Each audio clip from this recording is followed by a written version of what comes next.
तो आज की कहानी है तिरिया से राज छिपे न छिपाए। किसी गांव में एक पति पत्नी बड़े प्रेम से रहते थे। दोनों को एक दूसरे पर पूरा पूरा विश्वास था। पत्नी के प्रेम के कारण पति अपने घर वालों से अलग हो गया था। पति यह जानता था कि उसके माता पिता बहुत सीधे हैं, लेकिन फिर भी वह अपनी पत्नी के लिए उनसे लड़ता था। वह हमेशा ही अपनी पत्नी का पक्ष लेता था। विशेष बात को भी वह माता पिता, भाई बहन को न बताकर सिर्फ अपनी पत्नी को ही बताता था। एक दिन वह घूमता हुआ गांव के काका के पास गया। काका बहुत ही अनुभवी व्यक्ति थे। उसने काका से अपनी पत्नी की प्रशंसा की। काका, मैं बड़े से बड़े राज भी अपनी पत्नी से नहीं छिपाता हूँ। मैं अपने पूरे घर को शक की नजर से देख सकता हूँ, लेकिन अपनी पत्नी पर कभी शक नहीं करूंगा। उसके चुप होने के बाद काका ने कहा, देखो बेटा, अपनी पत्नी पर जरूरत से ज्यादा विश्वास करना ठीक नहीं है।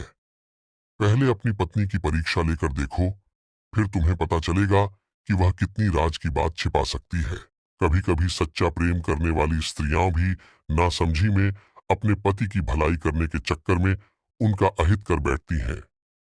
काका की बात सुनकर वह व्याकुल हो गया और उसने अपनी पत्नी की परीक्षा लेने का निश्चय कर लिया। उसने काका की सलाह से एक योजना भी बना ली। एक दिन वह अंगोछे में कटा हुआ तरबूज लेकर आया। उसमें से लाल बूंदें टपक रही थीं। उसने अपनी पत्नी से कहा, आज मैंने एक आदमी का सिर काट दिया। इस बात को राज ही रखना। यदि गांव में यह बात किसी को पता चल गई तो पुलिस मुझे पकड़कर ले जाएगी और मुझे फांसी की सजा मिलेगी। उसने अपनी पत्नी से फावड़ा मांगा और घर के पीछे एक पेड़ के नीचे अंगोछे में लिपटे हुए तरबूज को गड्ढा खोदकर जल्दी से दबा दिया और ऊपर से मिट्टी डालकर जगह को समतल बना दिया। उसकी पत्नी इस घटना के बाद परेशान रहने लगी। उसने अपने पति से कुछ नहीं कहा, लेकिन उसे अंदर ही अंदर बहुत घुटन महसूस हो रही थी। वह अपने मन के बोझ को किसी से कहकर हल्का करना चाहती थी। दुखी होकर उसने यह बात अपनी पड़ोसन को बता दी। उसने पड़ोसन को कसम दी कि वह इस बात को किसी को न बताए, वरना उसके पति को फांसी हो जाएगी। उस महिला ने यह बात अपनी पड़ोसन को बता दी। ये बात एक ने दूसरे को, दूसरे ने तीसरे को, तीसरे ने चौथे को बता दी।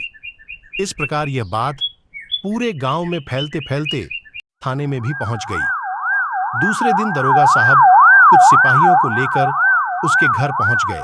जल्दी बताओ कि तुम्हारे पति ने सिर कहां पर दबाया है। यदि तुमने सच सच नहीं बताया तो तुम्हें फांसी लग जाएगी। दरोगा की डांट सुनकर उसकी पत्नी डर गई। वह स्थान दिखा दिया जहां पर उसके पति ने गड्ढा खोदकर कुछ दबाया था। पुलिस ने उस स्थान को खोदकर अंगोछे में लिपटा हुआ तरबूज निकाल लिया। वहां पर काका भी उपस्थित थे। उन्होंने पुलिस को बता दिया कि इसने अपनी पत्नी की परीक्षा लेने के लिए ही यह नाटक किया था। इसके बाद सब लोग अपने अपने घर चले गए।